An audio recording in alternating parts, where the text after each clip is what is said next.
Assalamualaikum warahmatullahi wabarakatuh. Saya Nida Nabila dari kelas semester 3C Fakultas Hukum Universitas Surya Kencana. Di sini saya akan mereview jurnal online Hukum Pidana Lanjutan karya Ibu Profesor Dr. Haji Ainun Nuraini SMH, yaitu mengenai pengiriman tenaga kerja migran sebagai salah satu bentuk perbudakan modern dari tindak pidana perdagangan orang. Indonesia merupakan salah satu negara pengirim tenaga kerja migran terbesar di Asia. Pengiriman tenaga kerja migran umumnya dilakukan dengan berbagai cara, baik legal maupun ilegal. Pengiriman tenaga kerja migran ilegal selalu dihubungkan dengan perbudakan sebagai salah satu bentuk dari tindak pidana perdagangan orang.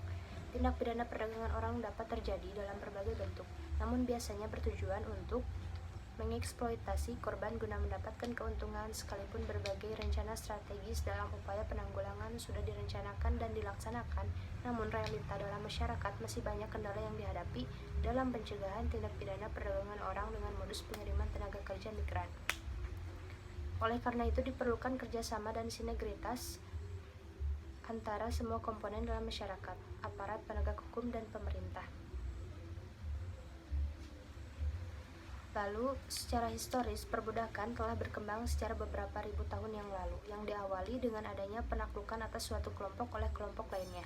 Kelompok yang kuat dan mempunyai kekuasaan akan menguasai kelompok yang lemah. Kekuasaan ekonomi dan politik menjadi sumber dan peluang untuk dapat berkembangnya perbudakan, sebagai konsekuensi dari penaklukan yang dibayar dengan pengabdian mutlak.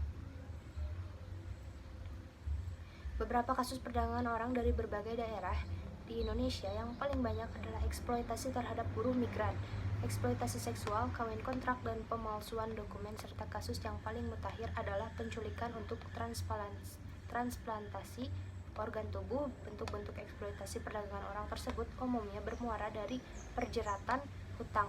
Walaupun ada modus lain yang mungkin terjadi, tetapi modus penjeratan hutanglah yang paling banyak dilakukan. Adapun macam-macam penjeratan hutang yang dilakukan diantaranya adalah sebagai berikut. Yang pertama, perdagangan orang untuk eksploitasi pekerja atau buruh migran. Yang kedua, perdagangan orang untuk tujuan eksploitasi seksual. Dan yang ketiga, perdagangan orang untuk tujuan perkawinan kontrak. Dan yang keempat, perdagangan orang untuk tujuan adopsi anak.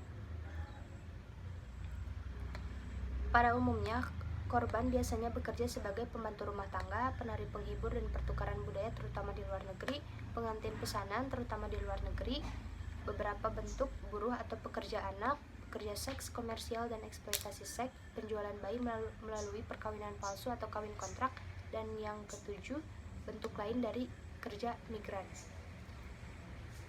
Hukuman bagi pelaku sudah selayaknya mendapatkan sanksi yang seberat-beratnya, baik sanksi penal pemidanaan atau non-penal, pengganti rugi, dan sanksi administrasi agar menimbulkan efek jerah bagi pelaku trafficker.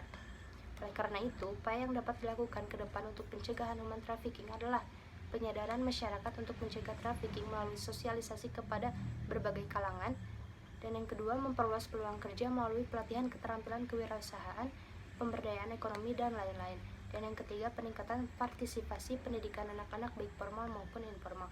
Dan yang keempat, kerjasama lintas kabupaten provinsi dalam rangka pencegahan dan penanganan trafficking.